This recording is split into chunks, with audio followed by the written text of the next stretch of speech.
From JBS Studios in Greater New York, this is the JBS News Update with Teisha Bader. I'm Teisha Bader with the JBS News Update for Friday, February the 3rd, 2023. Israeli Prime Minister Benjamin Netanyahu flew to Paris last night to meet with French President Emmanuel Macron. The two, his office said, discussed at length ways to confront the Iranian nuclear threat. Netanyahu stressed that deterrence with Iran and its proxies in the Middle East needs to be strengthened. They also discussed other regional issues. There were also reports that Macron expressed concern to Netanyahu over his government's planned judicial reforms. The Prime Minister's office did not comment on those reports. Today, the Prime Minister met with Jewish community leaders in Paris and updated them on the Macron meeting. A resolution to remove Democratic Congresswoman Ilhan Omar from the U.S. House Foreign Affairs Committee was narrowly approved yesterday in a vote along party lines of 218 to 211. A move spearheaded by Jewish Republican Max Miller, who wrote of Omar, with her often repeated anti-Semitic and anti-Israel rhetoric, she does not have the objective mindset appropriate for representing the United States on this essential committee. Earlier in the day, Omar signed onto a resolution recognizing Israel as America's legitimate and democratic ally and condemning anti-Semitism.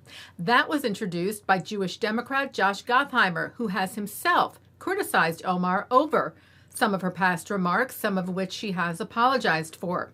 Gottheimer said he's always condemned anti-Israel rhetoric and anti-Semitism from either side of the political spectrum, but he also said that he believes in constructive engagement with those with differing viewpoints.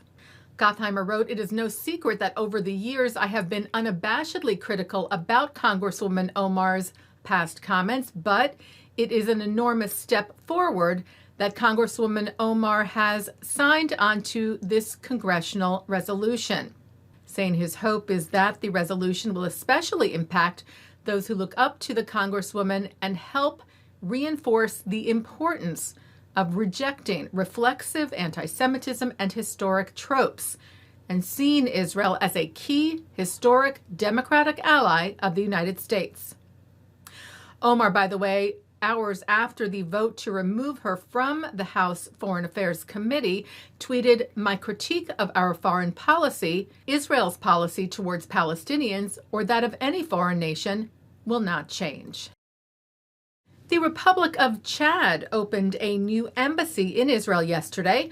Prime Minister Netanyahu, together with the President of Chad, Mahamat Idris Deby Itno, took part in the ceremony, which comes a few years since the reestablishment of diplomatic relations between Israel and the African country.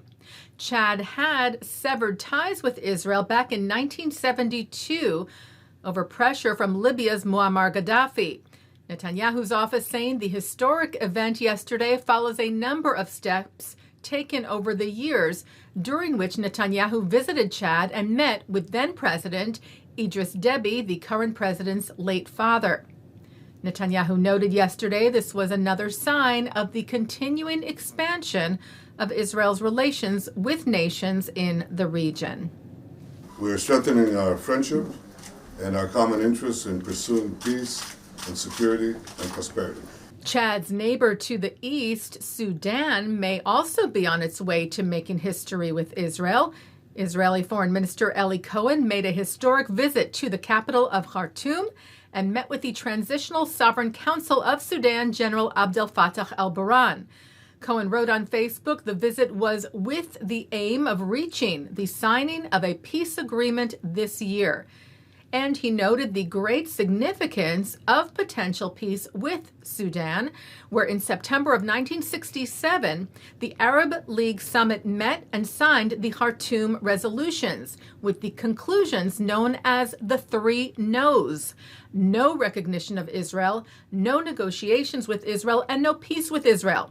Cohen saying after his recent visit, "We are building with the Sudanese a new reality in which the 3 no's will become the 3 yeses." Yes to negotiations between Israel and Sudan. Yes to recognition of Israel. And yes to peace between the nations. Well, as most of you know, we lost our beloved founder and president of JBS, Rabbi Mark S. Golub, this week. And we wanted to just take a moment and thank you, our JBS viewers, for the tremendous outpouring of support. Your kind and beautiful words and condolences mean so much.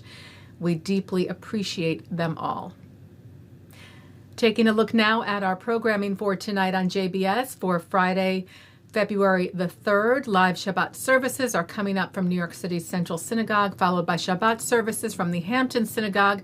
Then it's a concert with the Yemin Orde Youth Choir.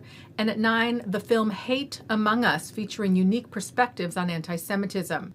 Then a replay from the Hampton Synagogue, followed by a replay from Central. And coming up next, a look at this week's Torah Portion.